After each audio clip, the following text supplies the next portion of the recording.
Examen du BEPC, l'entrée en seconde, les résultats proclamés hier après-midi. Le taux de réussite est de 57,43% cette année contre 40,22% l'année dernière. Augmentation du prix du permis de conduire, la question n'est pas à l'ordre du jour. Les frais vont plutôt connaître une baisse. Dans ce journal, les précisions du ministre des Transports. On parlera du Mondial 2014. Malgré sa défaite hier face à l'Argentine, le Nigeria, premier pays africain qualifié pour les huitièmes de finale. Bonjour à tous et bienvenue dans ce journal de la mi-journée. Les candidats à l'examen du brevet d'études du premier cycle, BEPC et à l'entrée en seconde sont fixés depuis hier sur leur sort. Plus de 309 000 candidats ont pris part à cet examen qui s'est déroulé du 10 au 13 juin dernier. Les résultats ont été proclamés hier. Le taux de réussite est de 57,43% cette année contre 40,22% l'année dernière.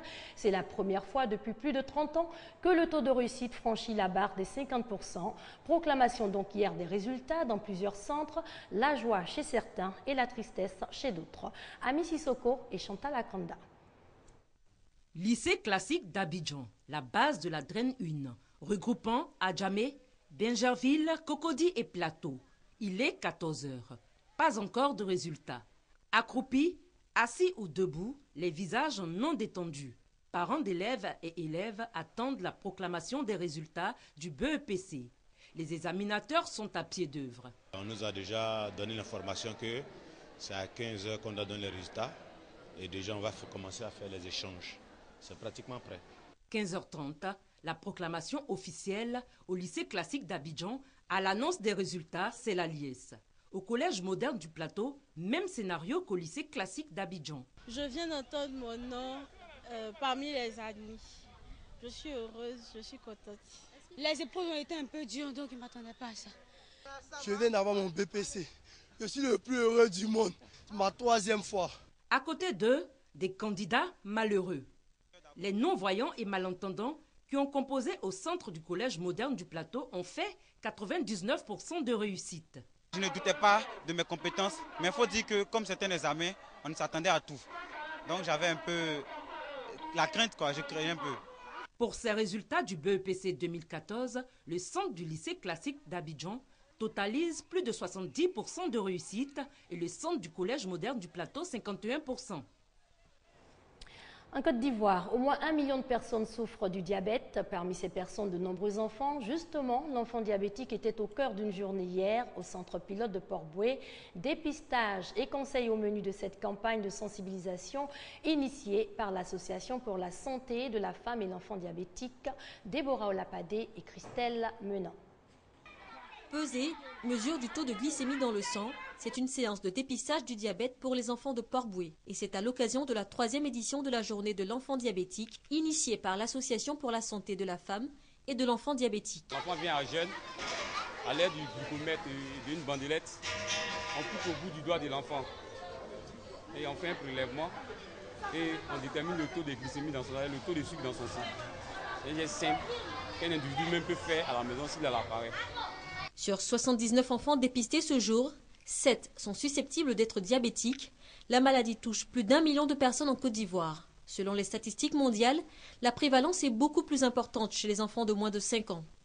Outre les complications connues chez les adultes, les enfants risquent des atteintes cardiaques et rénales, en plus de troubles de la croissance. Certaines complications peuvent néanmoins être évitées si le dépistage est précoce, mais il faut pour cela être sensibilisé sur la question. Je suis venue accompagner ma petite sœur qui a le diabète, parce que moi aussi je peux avoir le diabète. Aujourd'hui, plusieurs traitements existent pour freiner l'évolution du diabète chez les patients. Parmi ceux-ci, l'injection d'insuline, traitement le plus efficace qu'il faut néanmoins associer à une bonne hygiène alimentaire. 2000 couples célébrés par la mairie de Port-Bouët. L'idée est d'honorer la mère et le père, un binôme incontournable non seulement pour la stabilité familiale, mais aussi pour la cohésion sociale. Herman Niamien.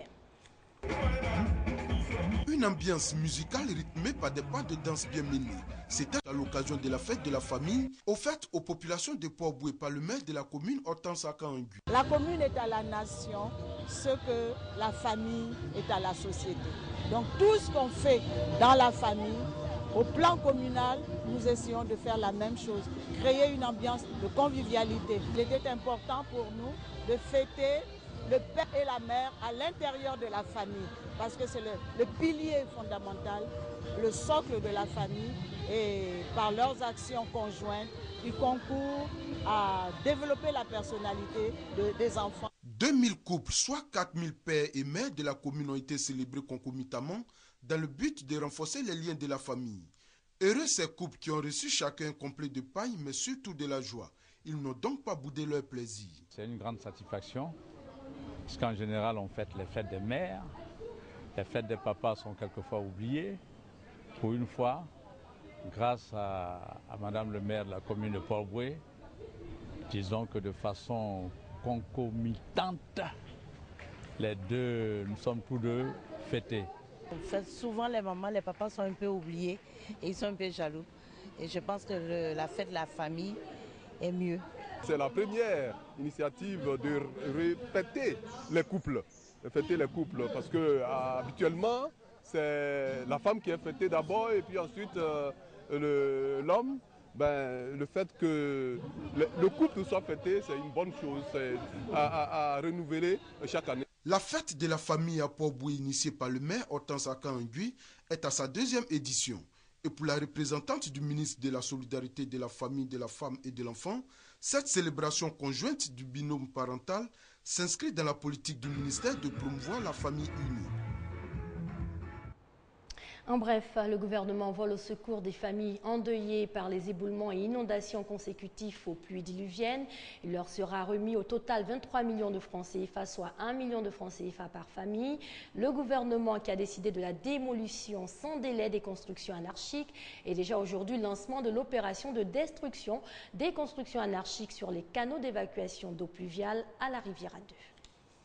Augmentation du prix du permis de conduire, la question n'est pas à l'ordre du jour. Contrairement à la rumeur qui circulait depuis quelques jours et qui annonçait entre 117 000 et 700 000 francs CFA pour acquérir ce document, les frais vont plutôt connaître une baisse. Les précisions du ministre des Transports. Le permis A pour les motos qui était jusqu'à maintenant présent à 30 532, y compris la visite médicale, passe maintenant à 13 500 francs. Donc, et le permis maintenant pour les véhicules de touristes qui était également à 30 532, y compris la visite médicale, passe à 23 500 francs. Et le permis pour la catégorie C, transport de marchandises, passe de 30 532 à 28 500 francs. De même que le permis D, transport des voyageurs. Donc c'est dire que, contrairement à toutes les informations que vous avez eues, les tarifs ont baissé. Il y a le tarif de l'auto-école qui est différent des prélèvements qui sont faits aujourd'hui dans l'ensemble des structures. L'État veillera à regarder les frais pour que, effectivement, au niveau des auto-écoles, on ne constate pas une augmentation. Et on parle de ce concours de lecture coranique pour enfants, une initiative qui vise à instruire les enfants sur les principes du Coran en vue de faire d'eux de futurs citoyens honnêtes et utiles à la société. Il s'agissait pour les candidats âgés de 6 à 8 ans de réciter des textes du Coran. Le vainqueur de ce concours se nomme Abdelaziz Sawadogo. Le reportage de Koné Pargassoro et Serge Koléa.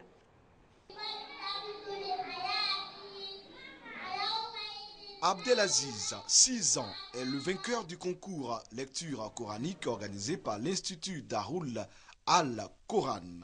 Je suis content parce qu'il y a gagné. Merci à mon maître Fanny. On a appris à lire le Coran. Pour les organisateurs, ce concours vise à encourager les enfants à la lecture du Coran. Il s'agit de les amener à adopter des comportements exemplaires, nobles et dignes d'un bon musulman. Dans la religion musulmane, on a des enfants aussi qui ont dévié totalement. Et même aujourd'hui, même la majorité des enfants aussi consomment aussi de l'alcool. Mais maintenant, cette éducation-là, on doit la commencer à bas âge. À bas âge, quand l'enfant évolue avec ça, vous voyez qu'au bout de 18 ans déjà, elle connaît un peu quand même la vie. Fofana Lansine, parrain de ce concours, se dit impressionné par la capacité de ses enfants à apprendre et mémoriser le Coran. Quand on les entend lire le Coran, on a l'impression qu'on est dans un pays arabe. Donc vraiment, ça fait une fierté pour nous et la fierté même de la région musulmane, cette fierté régionale sur toute communauté ici. Ce concours de mémorisation du Coran a mis en compétition des enfants de 6 à 10 ans. Ils se sont présentés tour à tour devant un jury composé d'imams et de maîtres coraniques. Organisé en collaboration avec la Fondation islamique, ce concours de lecture coranique est à sa 2e édition. En bref, le Conseil de sécurité de l'ONU proroge d'un an le mandat de la mission des Nations Unies en Côte d'Ivoire. Le Conseil a également adopté hier une résolution pour la poursuite de la réduction de l'effectif des soldats de l'ONUCI. Le Conseil qui envisage de mettre fin à la mission de l'ONUCI après la présidentielle d'octobre 2015. On reparle du génocide des Tutsis mené par les Hutus au Rwanda en 1994. En effet, des ONG parties civiles dans l'enquête sur le rôle de l'armée française au Rwanda viennent de demander la levée totale du secret défense sur les documents relatifs à cette période. Cette demande de déclassification intervient au moment où de jeunes Français veulent également en savoir plus sur le rôle qu'aurait joué la France dans cette tragédie. Moment d'émotion au mémorial de Kigali pour une vingtaine de jeunes Européens. Parmi eux, une majorité de Français issus de mouvements politiques de gauche et d'associations. Ils viennent commémorer à leur façon le 20e anniversaire du génocide contre les Tutsis qui a fait près d'1 million de morts. C'est le mouvement antiraciste européen qui est à l'origine de cette visite. Cette initiative-là, qui est portée par ces jeunes dirigeants politiques, dirigeants syndicaux, dirigeants associatifs de France, c'est en effet extrêmement important parce qu'elle vient montrer très clairement que le combat n'est pas entre les Français et les Rwandais, le combat est entre ceux qui se battent pour faire éclater la vérité, pour que ceux qui sont responsables rendent des comptes, et ceux justement qui ne veulent pas que la vérité éclate et qui veulent fuir leurs responsabilités ad vitam aeternam. Des jeunes au discours engagé. Ils demandent la déclassification des dossiers et toute la vérité sur le rôle de la France au Rwanda en 1994. Et ils accusent la France d'avoir soutenu le gouvernement génocidaire. C'est cette complicité que nous on est venu dénoncer, ou en tout cas qu'on essaye aujourd'hui de mettre à jour dans la responsabilité de la France dans le génocide des Tutsis par un soutien au régime à l'époque au pouvoir.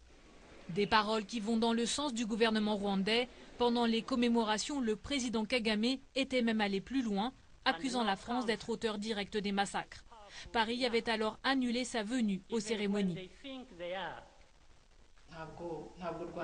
Le Rwanda ou ses dirigeants ne pourront pas changer l'histoire. Les choses sont ainsi. L'essentiel est que le Rwanda et la France puissent conserver leurs relations en tant qu'État, malgré ce différend. Les relations entre Paris et Kigali s'étaient un peu réchauffées en 2010. Le président Sarkozy avait alors reconnu quelques erreurs d'appréciation pendant le génocide.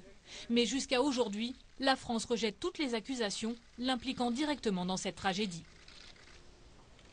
En bref, le sommet de l'Union africaine s'est ouvert à Malabo, au centre des échanges, l'agriculture en Afrique, mais aussi la lutte contre le djihadisme dans les pays sahéliens.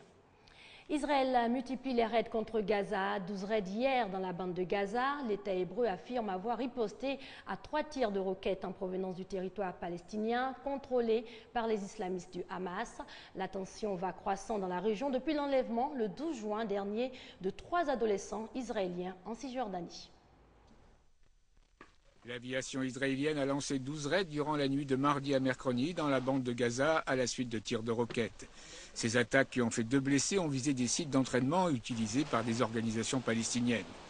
La recrudescence des tirs de roquettes et des raids aériens israéliens intervient alors qu'une vive tension règne sur le terrain depuis la disparition de 3 jeunes Israéliens en Cisjordanie. La deuxième économie mondiale met des relations un peu crispées avec la première, les États-Unis. Voici qui pourrait aider à atténuer la méfiance entre les deux États. La Chine va participer dans le Pacifique sous commandement américain au plus grand exercice naval au monde. Des navires de guerre chinois vont participer dans le Pacifique au plus grand exercice naval du monde sous commandement américain. Une première symbolique pour tenter de réduire la défiance entre les deux puissances. Les 23 nations du Pacifique rassemblées, dont la France, aligneront 49 bâtiments de surface, 6 sous-marins, 200 avions ou hélicoptères, au total 25 000 hommes. Pour les Chinois, la décision de s'engager dans cet exercice représente un palier significatif de confiance mutuelle avec les États-Unis. Et on termine en images. Mondial 2014, l'Argentine bat le Nigeria 3-2 grâce à un doublé de Messi. Les deux pays sont qualifiés malgré cette défaite et grâce à la victoire de la Bosnie sur l'Iran 3-1. Le Nigeria est le premier pays africain qui obtient son ticket pour les huitièmes de finale. Le Nigeria qui aura pour prochain adversaire la France. C'est la fin de ce journal. Merci de nous avoir suivis.